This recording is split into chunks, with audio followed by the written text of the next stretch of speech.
Graça e paz, irmãos. Boa noite. E mais um culto de doutrina que a gente se encontra pela graça do Senhor, pela ajuda de Deus, para que juntos nós possamos aprender um pouquinho mais a respeito da palavra dele e aproveitar um pouquinho mais desse evangelho tão maravilhoso que é o evangelho de Mateus. A gente tem algumas semanas estudado já Mateus e tem sido para nós uma maravilha, né? Uma riqueza de detalhes, uma riqueza de conteúdo que Mateus escolheu separar para colocar em seu texto e que aprove ao Senhor nos auxiliar na nossa caminhada cristã, deixando ele para nós e para a nossa igreja especificamente, reservando esse tempo para que nós pudéssemos juntos estudar o Evangelho de Mateus e aprender com as coisas que Jesus fez, com a maior de todas as histórias do mundo inteiro, que é a história do Senhor Jesus. E tomara Deus, queira o Senhor, aquilo que a gente estudar, a gente consiga aplicar em nossa vida, no nosso dia a dia, no nosso caminhar como crentes aqui nessa terra, irmãos. Vamos orar, vamos pedir ao Senhor que nos auxilie, que nos abençoe para que nós possamos ouvir a palavra dele, entender, guardá-la no nosso coração e praticá-la no nosso caminhar. Oremos. Senhor, nós queremos te pedir, Deus, que nos auxilie nessa noite, Senhor, no estudo de tua palavra, Senhor. Que seja o Senhor mesmo que nos direcione, que seja o Senhor mesmo que nos oriente, Deus.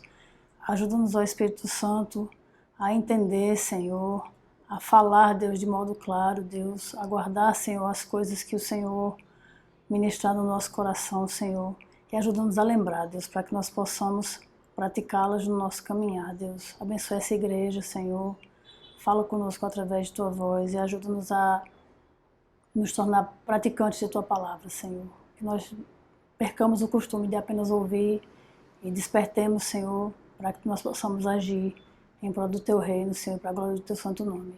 Nós te oramos assim, em nome de Jesus. Amém, irmãos. Irmãos, o texto de hoje, no Evangelho de Mateus, a gente vai continuar o capítulo 9, nós vamos ver a partir do versículo 27. Mas antes de entrar no texto propriamente dito, eu queria lembrar aos irmãos o público para quem Mateus está escrevendo. Ele escreveu o Evangelho dele com o intuito de alcançar o povo dele, alcançar o povo judeu. Então, irmãos, parte daí o esforço do evangelista Mateus em mostrar Jesus da maneira que ele faz. Mateus se esforça para apresentar Jesus como sendo realmente o Messias, o ungido do Senhor, o rei prometido, aquele que Israel esperava desde os tempos de Abraão. Deus começou a falar em Jesus Cristo, em que um dia viria o prometido, aliás, antes de Abraão. Na história de Adão a gente já vê vislumbres disso. E o evangelista Mateus, ele se esforça para que isso venha à tona, para que o povo dele perceba no Cristo, em Jesus, o Cristo que eles esperavam. Né? É o evangelho de Mateus que mais apresenta textos do Antigo Testamento, relaciona eles com a vida de Jesus. Mateus apresenta Jesus como sendo o cumprimento das profecias que foram ditas no Antigo Testamento. Então, a gente vai ver, por exemplo, no evangelho de Mateus, coisas lindíssimas como o Sermão do Monte compilado de um jeito bem organizado, inteirinho, com começo, meio e fim, que serve na realidade, né, como manifesto do reino do qual Jesus é o rei, e Levi se esforça para apresentar essa pessoa, esse Messias, esse ungido do Senhor, o rei que foi prometido a eles, ao povo dele. E isso se apresenta também, irmãos, até na maneira de Mateus apresentar, colocar no evangelho dele os milagres que Jesus fez. Até nisso, até nessa prática, na narrativa dos milagres de Jesus, ele não perde o foco que ele tinha de apresentar Jesus como sendo Messias, Rei, Filho de Deus, o ungido do Senhor. Né? Mateus vai mostrar na coletânea de milagres que Jesus praticou que esse Messias, essa pessoa, esse Rei tão esperado, ele tem poder sobre as doenças, e aí a gente vai ver, por exemplo, Jesus curando o leproso, Jesus curando o criado do centurião, a sogra de Pedro, a mulher do fluxo de sangue. A gente vai ver Mateus mostrando Jesus como alguém que tem poder sobre as forças da natureza, alguém que é capaz de acalmar uma tempestade, fazer mar, fazer ventos se calarem e obedecerem à voz dele. Mateus apresenta Jesus também como alguém que tem poder sobre os demônios, e a gente vai ver isso muito nitidamente na história do endemoniado gadareno, que traz de uma vez só uma quantidade impressionante de demônios habitando o corpo de uma pessoa sozinha. A gente vai ver Jesus tendo poder também sobre o pecado, e isso é muito nítido em passagens como a do paralítico, que é levado pelos seus amigos e é descido pelo telhado. Embora haja ali a cura física, a principal cura que se realiza ali é o perdão dos pecados, e Jesus mostra muito claramente que tem poder para isso naquela história. A gente vê Jesus tendo poder sobre o pecado, inclusive até no próprio chamado de Levi, do escritor do texto, quando Jesus diz: vem, segue-me, transforma um publicano em um evangelista, em discípulo seu, e alguém que conta essa história para a gente de um modo tão maravilhoso. A gente vê Jesus comendo com pecadores e com publicanos e mudando a vida daquelas pessoas. E finalmente a gente vê Mateus apresentando Jesus como alguém que tem poder sobre a morte, que é justamente a passagem que nós estudamos na semana passada, em que é narrada a história da ressurreição da filha de Jairo. Então Mateus ele organiza a narrativa dele de modo a deixar evidente, a deixar claro que essa pessoa que a história ele está contando não é um ser humano comum, não é qualquer pessoa. Que ele é, esse homem de que ele fala, é na verdade aquele que era tão esperado por aquele povo a quem ele se dirige. É o Cristo do Senhor, o ungido, o Messias. E nesse texto que a gente vai ver hoje, não acontece diferente. A gente vai ver o texto a partir do versículo 27, capítulo 9, versículo 27 até o versículo 31. E esse texto ele narra a história de dois homens cegos, desesperados, e o encontro que eles tiveram com esse Messias de que Mateus tanto fala. E começa assim, a partir do verso 27. O verso 27 nos diz o seguinte: partindo Jesus dali, seguiram-no dois cegos, clamando: tem compaixão de nós, filho de Davi. E já no início do bloco, irmãos, Mateus ele faz questão de trazer novamente à tona não apenas quem Cristo é, mas quem aqueles homens, os dois cegos, admitiam que ele era. Os dois cegos eles chamam Jesus de o filho de Davi. Em outras palavras, esse título é sinônimo de Messias. E por quê? Porque no Antigo Testamento, em 2 Samuel 7, nos versículos 12 e 13 e seguintes, mas o 12 e o 13 são o foco, o Senhor promete a Davi, ele diz assim: quando teus dias se cumprirem e descansares com teus pais, então farei levantar depois de ti o teu descendente, que procederá de ti, e estabelecerei o seu reino. Este edificará uma casa ao meu nome, e eu estabelecerei para sempre o trono do seu reino. Irmãos, obviamente que essa promessa ela não se cumpriu em Salomão. É claro, o reino de Salomão acabou. O reino de Israel sequer existe, mas hoje em dia existe o país, mas não um reino. Essa é uma promessa que Deus faz a Davi e que apontava para o Messias. Esse Messias que viria sim da linhagem de Davi e que foi cumprida com a chegada de Jesus. Daquelas pessoas que nós vimos, esses milagres todos que eu citei no início, até agora, de todas essas pessoas que foram até Jesus e cuja história é narrada no Evangelho de Mateus, essa é a primeira vez que a gente vê alguém se dirigindo a Jesus usando esse título, reconhecendo imediatamente, logo de início, como Messias. E é interessante notar, irmãos, dois homens desesperados, duas pessoas destituídas. E geralmente é esse tipo de pessoa que se dirige a Jesus, é esse tipo de pessoa que procura o Senhor. A gente, por experiência própria, enxerga aí como foi a sua experiência de conversão, como foi que aconteceu com você. Enquanto a gente acredita ter ou ser algo, a gente não considera a possibilidade de se humilhar perante a potente e poderosa mão do Senhor. Mas quando a gente se enxerga desesperado, destituído, aí a gente vai à procura dele. Felizmente, por graça, por misericórdia, ele nos recebe e nos torna seus filhos. Então a gente tem duas pessoas que reconhecem Jesus prontamente como o filho de Davi, como o Messias, o ungido do Senhor.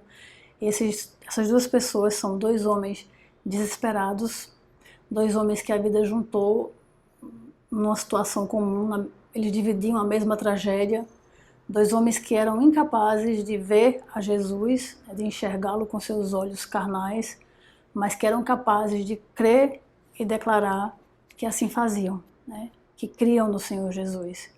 E crendo, eles tiveram forças para pedir misericórdia, para irem adiante. O texto continua no verso 20 dizendo assim, no verso 28, na realidade, dizendo assim: tendo ele entrado em casa, aproximaram-se os cegos, e Jesus lhes perguntou: credes que eu posso fazer isso? Responderam-lhe: sim, Senhor. Eles esses dois cegos, é interessante, irmãos, eles literalmente invadem a privacidade do Senhor. Eles entram na casa. A gente não sabe que casa é essa, se era, porventura, a casa de Jesus ou alguma casa em que Jesus usava como lugar de pouso, de descanso.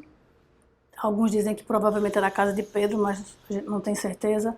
Mas o fato é que Jesus, vindo da casa de Jairo, o texto no versículo 27 diz, partindo Jesus ali, e é justamente na saída da casa de Jairo, ele vai para casa, no caminho encontra esses dois homens, e o texto no versículo 28 diz, tendo ele entrado em casa, ou seja, os dois cegos não se fazem de rogados não, eles seguem Jesus até dentro da sua residência, invadem a casa do Senhor, e entram onde ele está, se aproximam dele, eles literalmente meio que encurralam Jesus, deixam o mestre sem saída.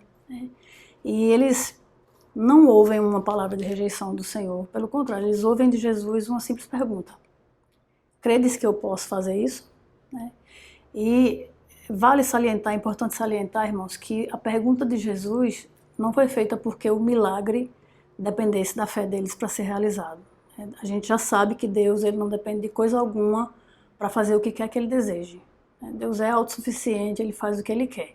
Jesus, nessa situação de perguntar àqueles homens essa pergunta, credes que eu posso fazer isso? Ele estava apenas dando a eles dois a oportunidade de professarem a sua fé, de deixarem claro que sim, criam, para os outros que porventura estivessem ali, principalmente para eles mesmos. E na pergunta de Jesus, eles prontamente dizem que sim, deixam ainda mais clara a maneira como eles percebiam o Senhor, desde o início. Eles começam o texto chamando Jesus de filho de Davi, quando eles dizem, tem compaixão de nós, filho de Davi. Eles encerram chamando Jesus de Senhor, quando eles dizem, responderam-lhe, sim, Senhor. Eles realmente criam que Jesus poderia fazer o que Jesus quisesse, como Messias, como enviado do Senhor. Então Jesus, irmãos, com a mesma simplicidade que ele antes perguntou a eles dois, Jesus agora toca neles dois e responde a eles. E a gente vê isso no versículo 29 e na parte A do versículo 30, que diz assim, então lhes tocou os olhos, dizendo, faça-se-vos conforme a vossa fé. E o 30 diz, e abriram-se-lhe os olhos. E novamente, o milagre que Jesus realizou não dependia da fé deles. Embora Jesus tinha dito, faça-se conforme a vossa fé, ele já sabia que eles realmente criam. Então foi só atestar o óbvio. O milagre não dependia da fé deles, mas a fé daqueles dois homens, agora ex-cegos, tornaria ainda mais poderoso o testemunho deles dois. A vontade de contar daquilo que aconteceu com eles, a narrativa da vida deles, do encontro que eles tiveram com Jesus. E a gente, irmãos, a gente tem aprendido que Jesus, quando ele realizava os grandes feitos que ele realiza até hoje na realidade, ele nunca precisou de escândalo, ele nunca precisou de exagero, ele nunca precisou de montar um show. Era muito singelo, era muito simples. Bastava uma palavra, bastava um comando. Faça-se-vos conforme a vossa fé.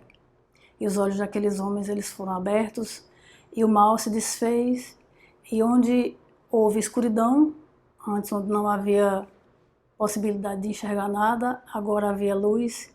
E assim como aconteceu na vida de Bartimeu, que visão maravilhosa aqueles dois homens tiveram, que primeira visão maravilhosa, ficar impressa na retina e no cérebro daqueles dois homens para o resto da vida deles. A primeira coisa que eles viram diante deles foi o Senhor Jesus, aquele que os trouxe das trevas para a luz. E a gente tem algumas coisas, sim, a aprender com esses dois cegos na noite de hoje, irmãos, com essas duas pessoas que professaram sua fé em Jesus.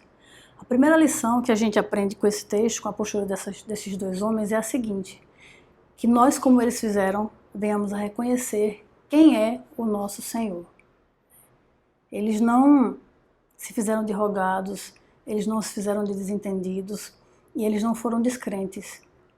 Quando eles ouviram que Jesus estava passando por ali, sabendo da fama de Jesus, eles prontamente creram e chamaram Jesus de filho de Davi. Admitiram e honraram Jesus com o título que ele realmente tinha, de Messias, de ungido do Senhor, de rei. E a gente precisa fazer isso também nas nossas vidas, irmãos. A gente gosta muito de admitir Jesus como nosso Salvador. É muito gostoso, é muito consolador e é muito reconfortante fazer isso. O que a gente tem dificuldade muitas vezes de fazer é admitir Jesus como nosso Senhor, como aquele que manda mesmo, e nós como servos meramente obedecemos. A gente tem que se lembrar de que a nossa vontade diante da dele não significa muita coisa, né? Quando as coisas que nós desejamos, elas acontecem, primeiro é porque elas combinam com a vontade dele, e segundo é porque ele é misericordioso e nos abençoa. Mas a vontade dele sempre é a que prevalece, então a gente precisa lembrar, reconhecer quem é o nosso Senhor. E isso vale para tudo, para a grandeza dele, para a perfeição que ele tem, para a misericórdia, para a justiça, para a graça, para a bondade, para o fato dele ter se lembrado de nós, né, e ser tão misericordioso, que nós possamos nos lembrar quem é o nosso Senhor, e que ele é o único, e que ele não divide a glória dele com ninguém. Então, assim como aqueles homens fizeram, que seja uma prática em nossa vida, reconhecer quem o nosso Cristo é, e deixar isso claro, né, que as pessoas que nos conhecem percebam isso em nós. E a segunda lição que nós temos para aprender com aqueles dois cegos nessa noite é a seguinte, irmãos: sejamos persistentes. Eles dois foram obviamente persistentes, né? A Bíblia fala que eles seguiram Jesus. Isso já dá para imaginar. Jesus via, as pessoas que caminhavam com Jesus enxergavam, andavam num passo normal. E aqueles dois homens que não enxergavam iam pelo caminho, gritando, né? Esbravejando: tem compaixão de nós, filho de Davi. Né? E persistentes a ponto de Jesus entrar em casa e eles irem atrás, né? Não desistirem daquilo que eles ansiavam. E a gente precisa ser assim também, irmãos. A gente precisa ser persistentes em nossa fé. Muitas vezes a gente vacila por conta do cansaço da vida, das lutas que a vida coloca diante de nós, a gente desanima, a gente desfalece, é normal, mas a gente não deve se habituar com isso. Deve ser uma coisa contra a qual a gente luta constantemente. A gente precisa ser persistente naquilo que é básico. Orar, ler a Bíblia, a gente tem falado sobre isso tantas vezes na nossa igreja. Orar, jejuar, ler a Bíblia, praticar aquilo que vai fortalecer a nossa fé e caminhar com o Senhor constantemente. Nós precisamos ser persistentes, né? A gente tem que lembrar que é até o fim, né? Aquele que vai até o fim é quem vai ganhar a coroa da vida, né? Então, primeira lição que nós aprendemos com eles é que nós reconheçamos quem é o Senhor. Segunda lição, que nós sejamos persistentes. E a terceira lição que nós aprendemos com eles é a seguinte, irmãos: que como eles fizeram, nós também sejamos capazes e nos esforcemos para declarar a nossa fé. Que nós declaremos a nossa fé. É necessário ter essa prática em nossa vida. A gente não pode ser crente agente secreto. A gente tem que ser crente que professa publicamente que ama o Senhor. E aí arca com as consequências que houverem a respeito disso. Tanto o ônus quanto o bônus. Tanto o privilégio de ser realmente diferente, as pessoas enxergarem você como diferente e isso honrar o Senhor, quanto a dificuldade de às vezes ser enxergado como aquela pessoa que morga as coisas porque nada contra a maré. E tudo bem, né, que a gente seja diferente para a glória de Deus. Mas a nossa fé, ela precisa ser conhecida a fim de que outros sejam alcançados por ela e a fim de que, através do nosso testemunho, Deus revele quem são os seus escolhidos e alcance outras vidas. Então, como eles, que nós venhamos a declarar a nossa fé, irmãos. E esse texto, ele termina com o final do versículo 30 e o versículo 31, dizendo assim: Jesus, porém, os advertiu severamente, dizendo: acautelai-vos de que ninguém o saiba. Saindo eles, porém, divulgaram-lhe a fama por toda a terra. E é interessante notar também, irmãos, que diversas vezes, em várias passagens do texto bíblico, Jesus ele vai fazer essa mesma coisa. Após realizar um grande milagre, uma grande obra na vida de alguém, ele diz à pessoa: não conte a ninguém. E ele fazia isso por alguns motivos. Ainda não era hora dele ser, por exemplo, feito rei, como muitas vezes as multidões quiseram fazê-lo. Ele também não queria que as pessoas procurassem pelos motivos errados. Não, Jesus queria ser ouvido por sua mensagem primariamente. E quando aconteciam os milagres e eles se tornavam conhecidos, as pessoas iam atrás dele por conta disso, né? Enxergavam nele um curandeiro, alguém um milagreiro, alguém que realizava só esse tipo de obra, e a mensagem ficava em segundo plano. Então, frequentemente Jesus diz, não conta a ninguém. Adverte, olha, aconteceu, mas isso é em sigilo. Mas aqueles homens, os 2 cegos, eles não se aguentam. Eles saem dali, eles já saem divulgando por toda aquela terra a fama de Jesus. Eles contam para todo mundo o que tinha acontecido. A ironia é que, enquanto Jesus disse àqueles 2 cegos, olha, não contem a ninguém o que aconteceu, isso é privado, né? E eles saíram e contaram, a gente tem do Senhor a ordem inversa, né? Ir por todo mundo, pegar o evangelho a toda criatura. Aí a gente muitas vezes escolhe fazer o inverso da ordem. A gente se cala, a gente não divulga, a gente escolhe deixar abatido, perder a oportunidade. Então que nós possamos agir contra esse ímpeto de desobedecer essa ordem, que nós possamos realmente falar, né? Que a gente aprenda com aqueles 2 cegos, que a gente reconheça quem é o nosso Senhor e a gente se esmere em falar dele, que como evangelho, o evangelista, por exemplo, que como Mateus a gente seja persistente em viver essa história e em contar essa história, passar a história adiante, que a gente aproveite toda e qualquer oportunidade, toda e qualquer chance e declare a nossa fé, né? Que a gente reconheça quem é o nosso Senhor, que a gente seja persistente e que a gente declare a nossa fé. Nós precisamos falar daquele que nos chamou das trevas para a luz, irmãos. A gente precisa lembrar que a Bíblia diz é em tempo e fora de tempo. É o tempo todo, né? Essa deve ser a prioridade de nossa vida, é para isso que nós ficamos aqui como igreja. Essa é a obra que nós temos e que Jesus entregou em nossas mãos. Então que a gente se esforce para fazê-la bem. Amém? Vamos orar, irmãos, agradecendo a Deus. Oremos. Senhor, nós queremos te bendizer mais uma vez, Jesus. Te agradecer porque o Senhor é tão paciente, Deus, é tão benigno, Senhor, é tão bondoso para conosco, Senhor. O Senhor escolhe, Deus, com simplicidade nos falar, Deus, o Senhor escolhe com singeleza alcançar os nossos ouvidos e os nossos corações com a Tua palavra, Senhor.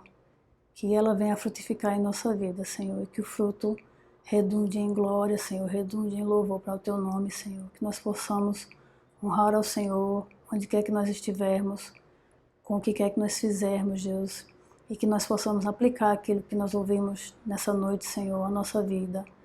Que nós possamos reconhecer quem o Senhor é, Tua grandeza, Deus, Tua perfeição, que o Senhor é o Senhor de nossas vidas, Deus. É o Senhor quem manda e nós alegremente, Senhor, Te obedecemos, com contentamento no nosso coração, porque sabemos que o Senhor tem o melhor para nós. Que nós sejamos persistentes, Deus, que as lutas da vida elas não venham a nos fazer desfalecer, mas que nós encontremos no Senhor refúgio, consolo e refrigério, Senhor. E que nós possamos, Deus, desenvolver em nós a ousadia de declarar a nossa fé em toda e qualquer situação, Senhor. Em toda e qualquer oportunidade, Deus. Ajuda-nos, Senhor, a ser obedientes à Tua palavra. Ajuda-nos a Te honrar com o nosso viver.